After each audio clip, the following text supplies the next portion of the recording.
गुरु प्यारी सात संगत जी, आप सभी को प्यार भरी राधा स्वामी जी। सात संगत जी, आज हम आपको जो साखी सुना रहे हैं उसमें सुनिए, पापा जी ने एक गरीब रिक्शा वाले की मदद करने के लिए अपने सेवादार को कैसे भेजा और उस सेवादार ने उस गरीब रिक्शा वाले की कैसे मदद करवाई।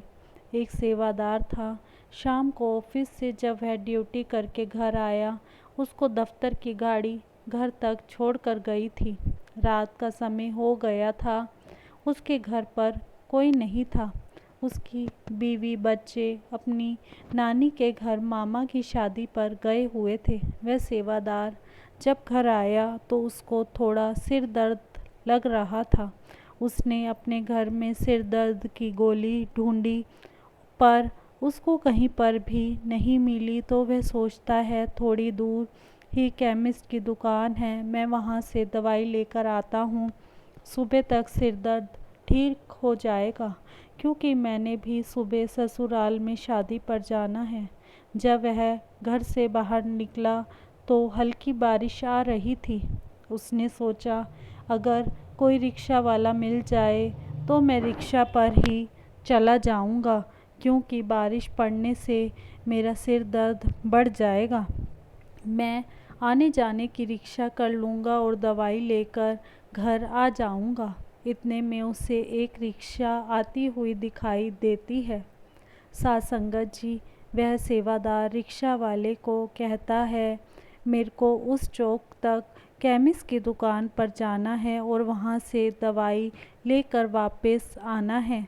तो उस रिक्शा वाले ने सेवादार को अपनी रिक्शा में बिठा लिया। सेवादार ने उससे पूछा, कितने पैसे?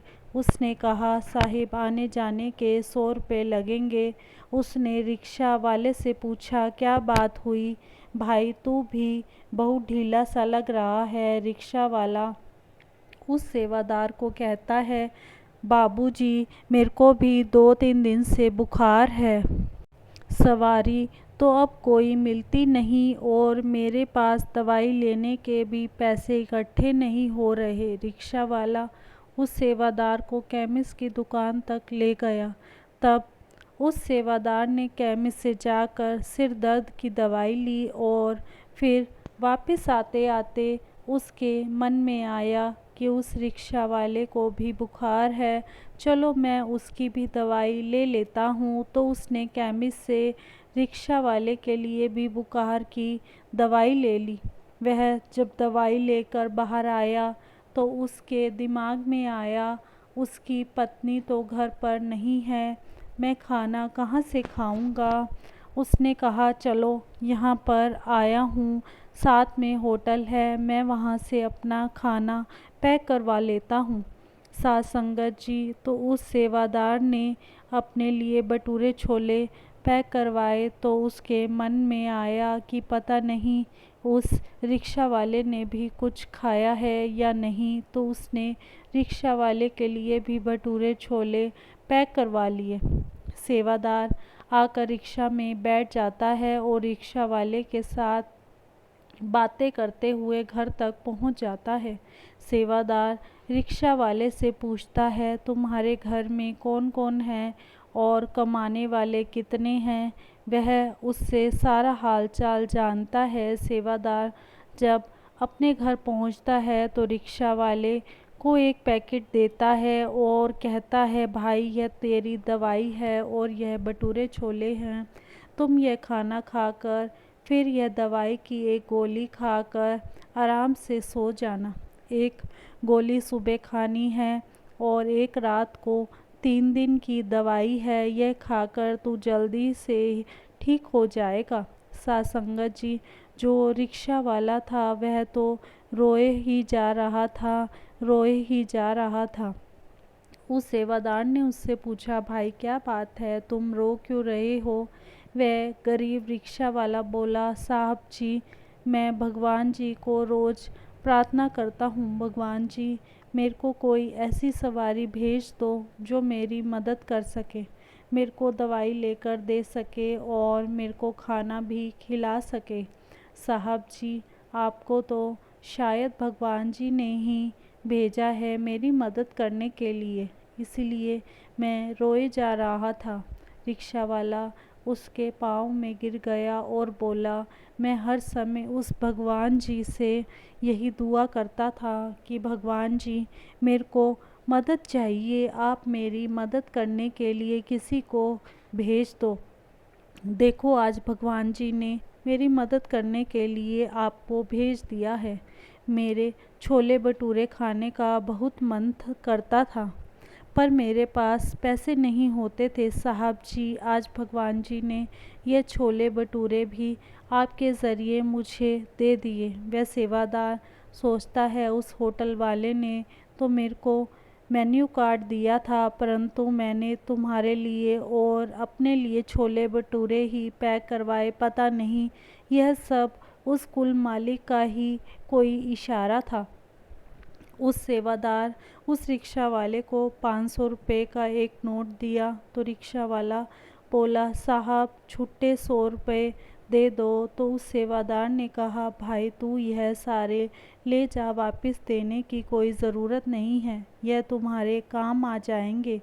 रिक्शा वाला वह खाना और दवाई लेकर अपने घर चला गया। साथ संगत जी, साखी तो इतनी बड़ी नहीं है, पर अगर हम भगवान जी पर विश्वास रखेंगे तो भगवान जी कैसे मदद करते हैं। उस गरीब की भी सतगुरु ने, बाबा जी ने कैसे उसकी मदद की और उस सेवादार को भी घर से बाहर लेकर आए सिर दर्द के बहाने से। यह सब करवाने वाले तो बाबा जी ही थे। बाकी जो सतगुरु जी पर विश्वास रखता है, सतगुरु उसका बेड़ा पार ज़रूर करते हैं। उस गरीब की मदद करने के लिए ही बाबा जी ने अपने एक सेवादार को चुना। वह सेवादार भी बाबा जी का बार बार धन्यवाद कर रहा था, सतगुरु जी, आपने मुझे सेवा के लिए चुना, आपका बहुत बहुत धन्यवाद। और वह रिक्शा वाला भी बाबा जी का बार बार शुक्र शुक्र करता रहा। इसी के साथ एक छोटी सी साखी और है। साथ संगत जी, सावी नाम की एक सेवादारनी थी। उसने महाराज चरण सिंह जी से नाम ले रखा था। वह सत्संग घर में बैच सेशन में बहुत सेवा करती थी। उसके बाद भी उसे जब भी समय मिलता था तो वह बागवानी की सेवा या मिट्टी की सेवा बहुत मन लगाकर किया करती थी। उसके 2 बेटे थे, वे शराबी थे। उसने नाम ले रखा था और सत्संग घर में बहुत सेवा करती थी। उसके पति की काफ़ी समय पहले ही एक एक्सीडेंट में मौत हो गई थी। उसके पति की जो पेंशन आती थी उससे वह अपना गुजारा करती थी। दोनों लड़कों की शादी हो गई थी। उसके घर में से और कोई भी सत्संग में नहीं आता था। जब कोरोना आया तो 50 साल से ज़्यादा उम्र वाले सेवादारों को सत्संग घर में नहीं आने दिया गया। तब वह सत्संग घर में जाने के लिए और सेवा करने के लिए बहुत तड़पती रहती थी। सबको फ़ोन करके कहती थी कि मुझको भी सत्संग घर में सेवा पर बुला लो। सत्संग घर वाले कहते थे कि आपकी उम्र तो 60 साल के करीब है, सत्संग घर में सेवा करने के लिए 50 साल से कम उम्र वाले ही सेवादार आ रहे हैं। ऊपर से टीमें आकर आधार कार्ड भी चेक करती हैं। ज़्यादा सेवादार भी इकट्ठे नहीं करने, आप घर बैठकर ही भजन सिमरन किया करो। वह बोली, मुझे 1 घंटा सत्संग घर में आने की अनुमति दे दो। तो सेक्रेटरी साहब ने कहा, बहन जी, अगर आपको कुछ हो गया तो फिर हम बाबा जी को क्या मुंह दिखाएंगे। वह मन मार कर घर पर ही पड़ी रहती थी। उसके जो लड़के थे, घर में चाहे खाने को बच्चों के लिए कुछ हो ना हो, पर वह अपने खाने पीने का पूरा ख्याल रखते थे। वह उनको बार बार समझाती थी, बेटा तुम इस गंदी सी चीज़ को छोड़ दो और अपने बच्चों को अच्छा पढ़ाओ लिखाओ, पर वह उसकी बात नहीं मानते थे। घर में पड़े पड़े वह बीमार रहने लगी। उसके बच्चों ने उसकी कोई सुध नहीं ली। एक दिन सुबह जब वह उठे तो बोले, आज अम्मा की आवाज़ नहीं आई, पहले तो अम्मा सुबह सुबह ही उठकर नहा धो लेती है। जब उसके कमरे में गए तो देखा अम्मा तो बाबा जी की फ़ोटो को दोनों हाथों में लेकर पड़ी है। जब उन्होंने अम्मा को उठाया तो वह नहीं उठी। बाबा जी उस सेवादारनी को अपने साथ ले गए। सतगुरु जी ने उसकी आत्मा को उस परम पिता परमात्मा में मिला दिया। इसके साथ इजाज़त चाहते हैं, मिलते हैं अगली साखी में। तब तक के लिए राधा स्वामी जी। अगर साखी अच्छी लगी हो तो कमेंट बॉक्स में राधा स्वामी अवश्य लिखें जी, और चैनल को सब्सक्राइब करना ना भूले जी। राधा स्वामी जी।